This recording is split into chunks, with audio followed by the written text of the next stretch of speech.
من الشيطان الرجيم بسم الله الرحمن الرحيم قد كانت لكم أسوة حسنة في إبراهيم والذين معه إذ قالوا لقوم إن براء منكم مما تعبدون من دون الله كفرنا بكم وبدا بيننا وبينكم العداوة والبغضاء.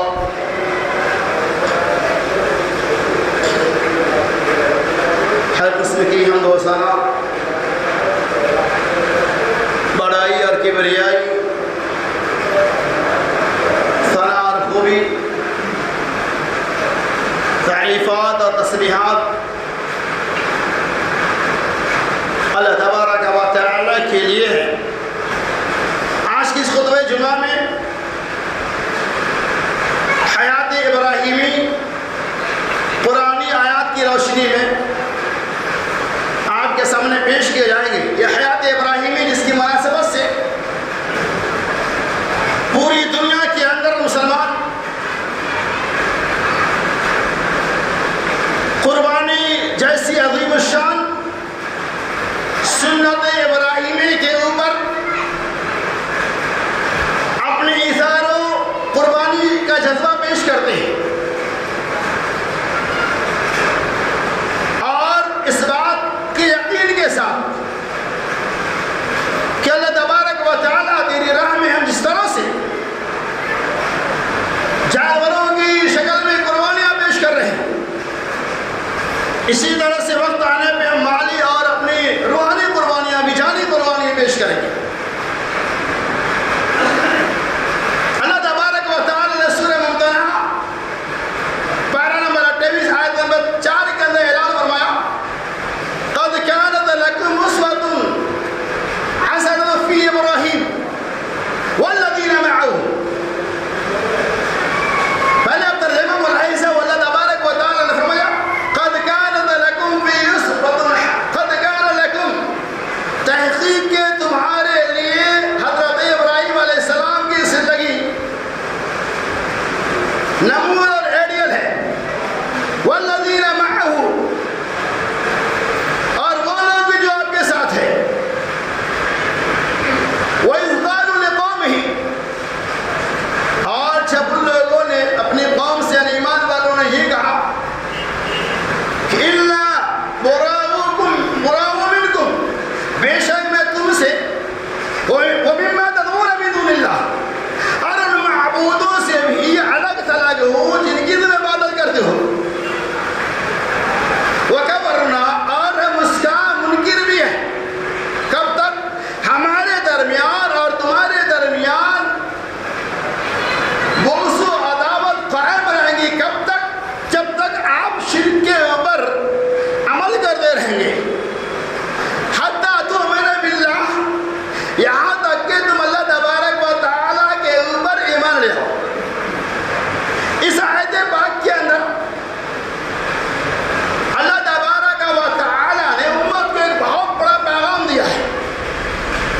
جس طرح سے قرآن کی دوسری آیتوں کے اندر اللہ تبارک و تعالیٰ نے نبی علیہ السلام کے بارے میں فرمایا لقد كان لكم في رسول الله أسوة حسنة، تحقیق کہ تمہارے لیے رسول اللہ صلی اللہ علیہ وسلم کی زندگی اسوہ حسنہ ہے۔ اسی طرح سے اللہ تبارک و تعالیٰ نے اس ٹکڑا کے اندر اس بات کو واضح کر دیا کہ تمہارے لیے ابراہیم علیہ السلام کی زندگی بھی آئیڈیل نمونہ ہے، یعنی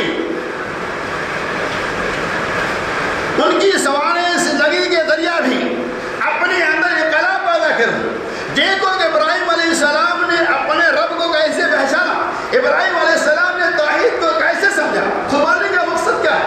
یہ مقصد نہیں ہے کہ آدمی اللہ تبارک و تعالیٰ کے نام پہ جانوروں کا ذبح کرتے ہوئے گوشت وغیرہ کو کھا جائے، یہ مقصد نہیں ہے۔ مقصد یہ ہے کہ اس کے ذریعہ تمہارے اندر ایثار و قربانی کا جذبہ آ جائے، تمہارے ایمان کے اندر استقامت آ جائے، تمہارے توحیدی طاقت کے اندر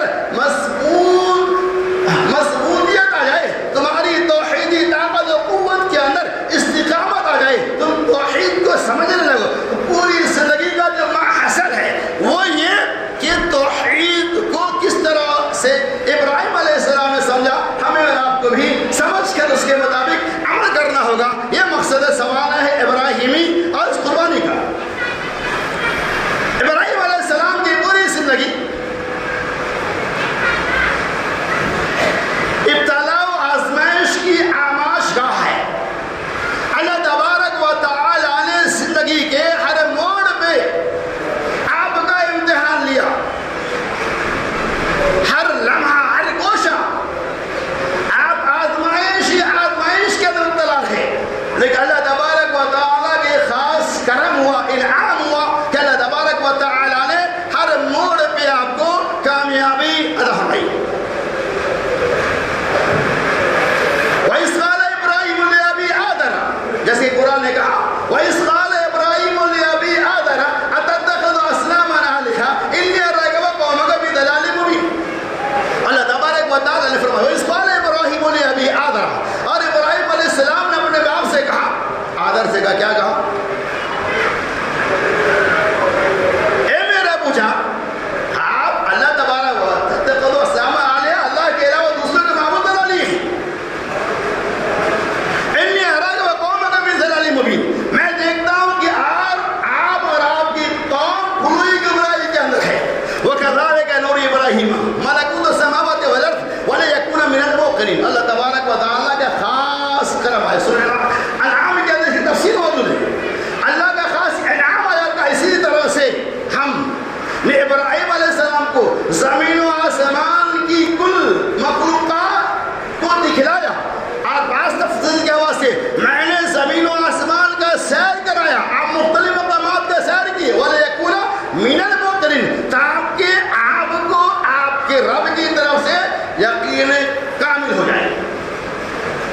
ابراہیم علیہ السلام کی پیدائش, تو آپ کی پیدائش ہی بت بنانے والے خاندان کے اندر ہوا, بت بیچنے والے خاندان کے اندر ہوا. جیسے کہ قرآن نے کہا آزر أتتخذ أصناما آلهة, اے آزر. آزر یہ کون ہے؟ بعض مفسرین نے گھر سے اختلاف کیا ہے کہ آزر ان کے والد ہیں, آزر ان کے والد ہی ہے, اور بعض معروف بھی نام آتا ہے, لیکن صحیح قرآن نے جو کہا وہ زیادہ بہتر ہے.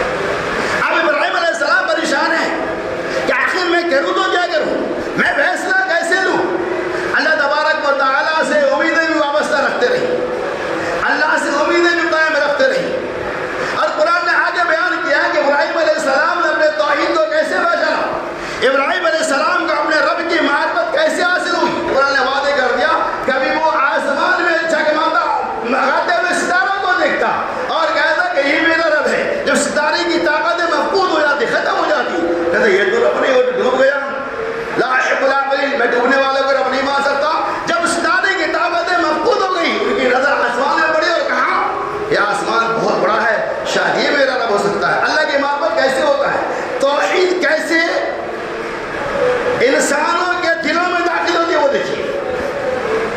شام کی روشنی غیر سورج کو دیکھا, قرآن اس کے فلما رأى الشمس بازغت قال هذا ربي هذا اکبر. جب سورج کو دیکھا یہ بہت بڑا ہے, چاند ستارے سیارے ان تمام چیزوں سے بڑا ہے, تو کیا کہا هذا ربي هذا اکبر, یہی میرا رب ہے اور یہ سب سے بڑا ہے.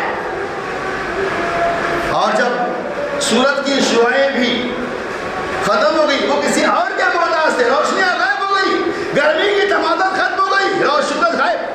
ابراہیم علیہ السلام نے کہا بری مما تشرکون انی بری مما تشرکون, میں تمام طرح کے شرکوں سے پاک ہوں. اے اللہ تو ہی صحیح رہنمائی کرنے والا ہے. اب دیکھیے ایمان, اس کو کہتے ایمان. ایمان کو کہتے پہلا کہا سورج ڈوبنے والا, چاند ڈوبنے والا, ستارے ڈوبنے والا, تو یہ جب ڈوبنے والا دوسرے کے محتاج ہے, یہ رب کیسے ہو سکتا. انی وجہت وجہی للذی فطر السماوات والارض حنیفا, میں اپنا چہرہ اس رب العالمین کے طرف متوجہ کرتا ہوں. میرا حقیقی معبود ارے وہ رب وہی ہو سکتا ہے, فطر السماوات والارض, جو زمین و آسمان کا خالق ہے, جو زمین کو پیدا کرنے والا اور آسمان کو پیدا کرنے والا ہے. انی وجہت وجہی للذی فطر السماوات والارض حنیفا وما انا من المشرکین. اور یکسو دین حنیف کو اقرار کر لیا, اللہ تبارک و تعالی کی طرف سے نازل کردہ دین کو تسلیم کر لیا. وما انا من المشرکین, اور میں شرک کرنے والے میں سے نہیں ہوں. جب اللہ کی معرفت ہو گئی, یہ بھی ایک آزمائش تھی, تنہ اللہ کی عبادت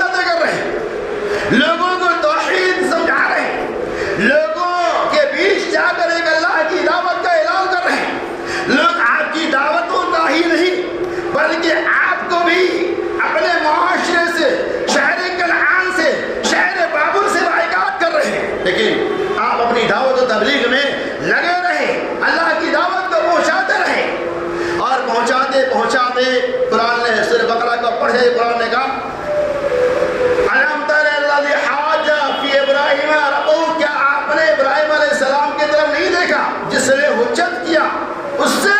کس سے؟ الم تر الذی حاج فی ابراہیم ربہ، جس نے ابراہیم علیہ السلام کے رب کے بارے میں حجت کیا، نہیں بادشاہ نمرود جو بابل شہر کا بادشاہ تھا۔ ابراہیم علیہ السلام وہاں پہنچ گئے، اللہ کی دعوت کو پیش کیا، انہوں نے آپ کی دعوت کا انکار کیا اور کہا کیا میرے علاوہ کسی اور کو بھی تسلیم کرتا ہے؟ کہا ہاں، رب تو وہ ہے جو میرا اور تمہارا معبود ہے، اللہ کے علاوہ کوئی معبود نہیں۔ کہا میں، کہا اللہ تو وہ ہے جو زندہ سے مردہ کرتا ہے۔ قالا انا وہی وہ امین، کہا میں بھی مردہ سے زندہ کرتا ہوں، زندہ سے مردہ کرتا ہوں۔ ٹھیک ہے دکھلاؤ، ایک قیدی کو رہا کر دیا اور دوسرے کو جو قیدی نہیں تھا اس کو قتل کر دیا، کہا جو اس کی قتل ہونے والی تھی میں نے اس کو رہا کر دیا، زندگی دے دیا، اور اس کی زندگی تھی میں نے اسے قتل کر دیا۔ ابراہیم علیہ السلام یہ کیا بات تھی؟ دماغ اللہ نے دیا تھا۔ ابراہیم علیہ السلام نے کہا کہ ان اللہ یأتی بالشمس من المشرق، میرا رب تو وہ جو سورج کو مشرق سے نکالتا ہے، پورب سے نکالتا ہے اور پشچم میں ڈباتا ہے۔ اگر تو واقعی رب ہے، اگر تو مردہ سے زندہ کرنے والا اور زندہ سے مردہ کرنے والا ہے، تو ذرا سورج کو مشرق کے بجائے پورب سے نکال کر، مغرب سے نکال کر دکھا دے۔ اللہ تعالیٰ سورج کو پورب سے نکالتا ہے، اگر تو بھی رب ہے تو سورج کو پشچم سے نکال کر دکھا دے، میں تمہیں رب مانوں گا۔ قرآن نے کہا فَبُہِتَ الَّذِي كَفَرَ، وہ نمرود بھشک کے رہ گئے، شزدر حیران رہ گئے، اور پورا مجمع اس مکالمہ کو دیکھتا رہا۔ تو اس سے کیا پیغام ملتا ہے کہ اللہ تبارک و تعالیٰ کی توحید کی معرفت کا جب انسان کو علم ہو جاتا ہے تو وہ اپنی زندگی میں کبھی بھی شرک کو پنپنے نہیں دے گا، وہ شرک کے قریب تک نہیں جائے گا۔ ابراہیم علیہ السلام وہاں سے آنے کے بعد اللہ تبارک و تعالیٰ کی دعوت و تبلیغ میں لگے رہے، قوموں کے بیچ جا کر اللہ کے پیغامات کو پہنچاتے رہے۔ قرآن نے سورہ انبیاء کے اندر پوری تفصیل کے ساتھ اللہ تبارک و تعالیٰ نے ابراہیم علیہ السلام کا تذکرہ کیا۔ پھر اللہ رب العالمین کی توفیق سے ابراہیم علیہ السلام دعوت و تبلیغ کا آغاز اپنے خاندان، اپنے گھر سے کرتے۔ کیا کہتے ہیں؟ یا ابتی انی جاءنی، اے میرے ابو جان میرے پاس میرے رب کی طرف سے علم آ چکا ہے۔ اے میرے ابو جان لا تعبدوا الشیطان ان الشیطان کان للرحمن عصیا، اے میرے ابو جان آپ اس معبود کی عبادت کیوں کرتے ہیں؟ یہ تو خدا دشمن ہے، یہ تو شیطان ہے۔ ما لا يسمع ولا يبصر ولا يغني عنك من الله شيئا۔ اے میرے ابو جان، اے میرے ابو جان ما لا يسمع ولا يبصر، نہ تو یہ سنتا ہے، نہ یہ دیکھتا ہے، نہ یہ بولتا ہے۔ اے میرے ابو جان آپ اس چیز کی عبادت کیوں کرتے ہیں؟ لا اغنی عنک من اللہ شیئا، اور یہ اللہ تبارک و تعالی سے آپ کو بے نیاز بھی نہیں کر سکتا۔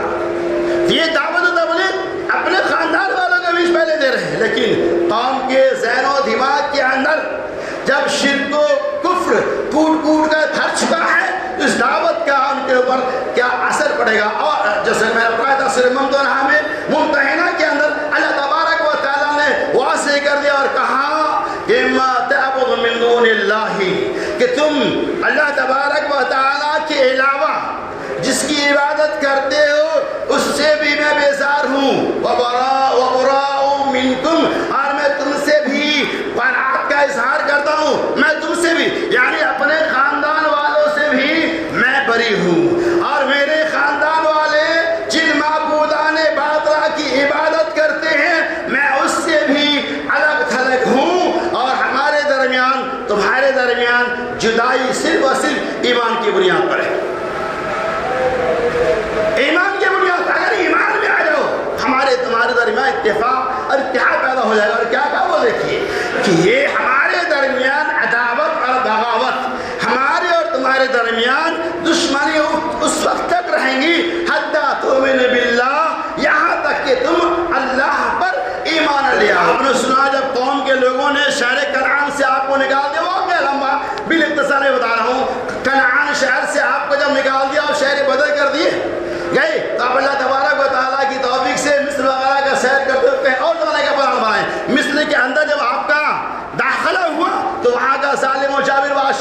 فرعون کا ارادہ تھا، اسے یہ خبر ملی کہ ابراہیم علیہ السلام کے ساتھ ایک خاتون ہے جو نہایت خوبصورت ہے، اور اس بادشاہ کا ایک سسٹم تھا، اس شہر میں جو بھی خاتون خوبصورت داخل ہوتی، نعوذ باللہ من ذالک، اس کے ساتھ وہ منہ کالا کرتا تھا۔ اور یہی معاملہ ابراہیم علیہ السلام کی خاتون کے ساتھ ہوا، جیسے کہ امام بخاری علیہ الرحمہ نے پوری تفصیل کے ساتھ اس کا تذکرہ کیا ہے۔ لیکن اللہ تعالیٰ ہمیشہ ایمان والوں کی حفاظت فرماتا ہے۔ اس خاتون کے ساتھ وہ بادشاہ مقابلہ نہیں کر سکا، اللہ کی مدد آئی، اور وہ فرعون و بادشاہ مصر سمجھ گیا کہ یہ کوئی اور خاتون ہے، لہذا معافی تلافی ہوئی، اور جاتے ہوئے ایک حاجرہ نامی جو خاتون تھی، بعض لوگوں نے کہ لونڈی تھی، امام بخاری وغیرہ کے حوالے سے یہ بات واضح ہوتی ہے کہ وہ آپ کی لونڈی نہیں تھی، بلکہ وہ آپ کی بیٹی تھی، جسے آپ نے ابراہیم علیہ السلام کے حوالے کر دیا خدمت گزاری کے لیے، لے جاؤ یہ آپ کے یہاں رہ کر آپ کا خدمت گزار بن جائیں گی، اور آپ کے ذریعہ کیا ہوگا، آپ کے اخلاق سے متاثر ہو کر ان کے اندر بھی وہ چیزیں داخل ہو جائیں گی۔ تو یہ کیا ہے، حاجرہ فرعون کی اس بادشاہ کی بیٹی تھی، لونڈی یا غلامی، صحیح قول ہے۔ بہرحال حاجرہ علیہ السلام کو دے دیے، اور آپ یہ سنے ہوں گے کہ پہلی بیوی کا نام سارہ علیہ السلام ہے۔ بہرحال اللہ تبارک بتائے کہ لمبی مدت تک سارہ علیہ السلام کے ذریعہ کوئی اولاد نہیں دیا، آپ اللہ سے دعائیں کر رہے تھے، اللہ رب حب لی من الصالحین، اللہ تو مجھے ایک نیک اولاد دے۔ عمر تقریباً 86 سال کی عمر ہو گئی، آپ کو اولاد نہیں ہوا۔ حضرت سارہ علیہ السلام نے کہا میں تو بوڑھی ہو چکی ہوں، اب تک کوئی اولاد کی امیدیں نہیں ہیں، بہتر ہوتا کہ حاجرہ کو آپ اپنے نکاح میں لے لیتے، آپ اسے اپنی بیوی بناتے۔ بہرحال پھر حاجرہ علیہ السلام کو اپنی بیوی بنا لیے، ان کے ساتھ رہنے سہنے لگے۔ اللہ تبارک و تعالیٰ نے قرآن اس کی وضاحت کیا، اس طرف جاؤں گا توفیق بڑھ جائے گا۔ قرآن نے کہا کہ ابراہیم علیہ السلام پھر حاجرہ سے شادی کر لیے، اور اللہ تبارک و تعالیٰ نے چند ہی دنوں کے اندر حاجرہ علیہ السلام کو حاملہ کر دیا۔ اسی کے ذریعہ اللہ تبارک و تعالیٰ نے حضرت اسماعیل علیہ السلام کا وجود بخشا، اور قرآن نے کہا کہ اللہ تبارک و تعالیٰ نے آپ کو اس کی بشارت بھی دی، اور آخر عمر میں 86 سال کی عمر کے بعد اللہ تبارک و تعالیٰ نے آپ کو ایک لخت جگر جس کا نام اسماعیل علیہ السلام ہے، اس نعمت سے مالا مال کیا۔ آپ بتائیے 86 سال کی عمر میں اللہ تعالیٰ نے آپ کو اولاد دیا، اس اولاد کا بھی اللہ تبارک و تعالیٰ نے مطالبہ کر لیا، اور کب مطالبہ کیا، قرآن اس کو واضح کر دیا کہ جب اسماعیل علیہ السلام دوڑنے دھوپنے چلنے پھرنے کے لائق ہو گئے تو اللہ تبارک و تعالیٰ نے آپ کو اس کا مطالبہ کر لیا، بلا لیا۔ خواب میں دیکھیں اولا فی المنام انی اتبعک فانظر ماذا ترى، میں خواب میں یہ دیکھتا ہوں کہ تم کو ذبح کر رہا ہوں، فانظر ماذا ترى، تمہاری کیا رائے ہے، غیابت فالمعتومر ستجدنی ان شاء اللہ من الصابرین۔ اے میرے ابو جان، یہ رب کا اگر حکم ہے تو آپ اسے کر گزریے، آپ مجھے صبر کرنے والے میں سے پائیں گے۔ اس خواب کی تکمیل کے لیے مینا کے میدان میں گئے، اللہ نے کہا ابراہیم تو نے خواب کو سچ کر دکھلایا۔ اسی کی جگہ پہ اللہ تبارک و تعالیٰ نے آسمان سے ایک دمبا بچڑا کو بھیجا جس کی قربانی دی گئی، اور ابراہیم اسماعیل علیہ السلام کو اس طرح سے بچا لیا۔ اور قرآن نے اخیر میں کہا وَتَرَكْنَا عَلَيْهِ فِي الْآخِرِينَ، اور اے ابراہیم ہم نے تیرے اس عمل کو آخری امت تک کے لیے قائم دائم رکھا۔ اسی آیت کی روشنی میں ہم لوگ سنت ابراہیمی کے اوپر عمل کرتے ہیں، اور نبی علیہ السلام بھی ہمیشہ جب تک آپ مدینہ میں رہے تقریباً 10 سال تک ہر سال آپ قربانی پیش کرتے رہے۔ کیا پتہ چلا کہ قربانی سنت ابراہیمی ہے، سنت نبویہ ہے۔ محمد رسول اللہ صلی اللہ علیہ وسلم نے اس سنت کو زندہ رکھا، آپ نے ہمیشہ اس سنت کے اوپر عمل کیا، لہذا ہماری بھی ذمہ داری ہے، آپ کی ذمہ داری ہے کہ آپ اس لائق ہیں کہ قربانی کے جانور کو خرید سکتے ہیں، لہذا آپ قربانی کے جانور کو خرید کر اللہ تبارک و تعالیٰ کے راہ میں اللہ کی نام کو اسے ذبح کر کے سنت ابراہیمی کو زندہ کریں۔ اور نبی علیہ السلام کی قربانی جسے ہم اور آپ انجام دیتے ہیں، قربانی کرنے کے لیے صاحب نصاب کا ہونا ضروری نہیں، یعنی بہت زیادہ مالداری کا ہونا ضروری نہیں۔ آپ اگر متوسط درجے کے لوگ بھی، کھانے کمانے والے بھی ہیں، قربانی کی طاقت اگر آپ کے پاس ہے تو الحمدللہ آپ قربانی دے سکتے۔ نہیں طاقت ہے تو آپ اپنے گاؤں میں جہاں رہتے ہیں کہ اس طرح تو کم از کم 2-4 ہزار روپے کا آپ دے سکتے تھے. کیا میں بتا یہ رہا تھا قربانی کے لیے صاحب نصاب کا ہونا ضروری نہیں ہے. آپ کے پاس اگر طاقت ہے تو آپ قربانی اپنی حیثیت کے مطابق دے سکتے ہیں. آج اب قربانی کا موسم آ چکا ہے, آج 1 ذی الحجہ ہے, لہذا آپ جب قربانی کے جانور کو خریدنے کے لیے جائے تو پہلے ہی پوری امید اللہ کی طرف رکھیں اور اللہ سے دعا کہ اللہ میں تیری رضا کے لیے جانور کو خریدنے کے لیے جا رہا ہوں. اللہ ہماری اس خریداری کے اندر, اس قربانی کے جانور کے اندر تو یہ اخلاص پیدا کر دے. پہلے اللہ سے اخلاص کی دعا کریں اور جب چاہے تو آپ جانور کو دیکھیں. ایسا نہیں کہ کوئی سستا جانور ملا آپ اسے خرید کے لے آئے اور لائے تو یہاں بولتے ہیں ایسا ویسا ہو جائے گا مجھے چلے گا. ایسا نہیں, آپ جانور کو خوب غور سے دیکھیں, پوری توجہ کے ساتھ دیکھیں. نبی فرمایا جس جانور کے اندر 4 عیوب پائے جائیں گے ایسے جانوروں کی قربانی جائز ہے. نمبر 1 کانا, جس کا کانا پن ظاہر ہو, اور لنگڑا, جس کا لنگڑا پن ظاہر ہو, اور صوف کمزور, جس کی کمزوری بالکل عیا ہوتی ہو, اور بیمار, جس کی بیماری واضح ہو جائے. یہ 4 بہت عام شرائط ہیں قربانی کے جانور سے متعلق. اسے ہمیں دیکھنا چاہیے جب بھی ہم جانور کو خریدو. دیکھیں موٹا تازہ بہترین خوبصورت جانور خریدے, چھوٹا ہی کیوں نہ ہو. اسی طرح سے ابو داؤد وغیرہ کی روایت ہے نبی علیہ السلام میں کوئی ایسا جانور جس کی سینگ ٹوٹی ہوئی ہو, یا کان کٹا ہوا ہے, ناک وغیرہ کٹا ہوا ہو, یا کوئی اس کے اندر عیب ہو, ایسے جانوروں سے بھی بچنا زیادہ بہتر اور افضل ہے. تو خلاصہ کلام یہ ہے کہ حیات ابراہیمی ہمیں یہ پیغام دیتی ہے کہ اپنے زندگی کے اندر توحید کو لائیں, اپنی زندگی میں توحید کے اوپر صبر و استقامت کے ساتھ قائم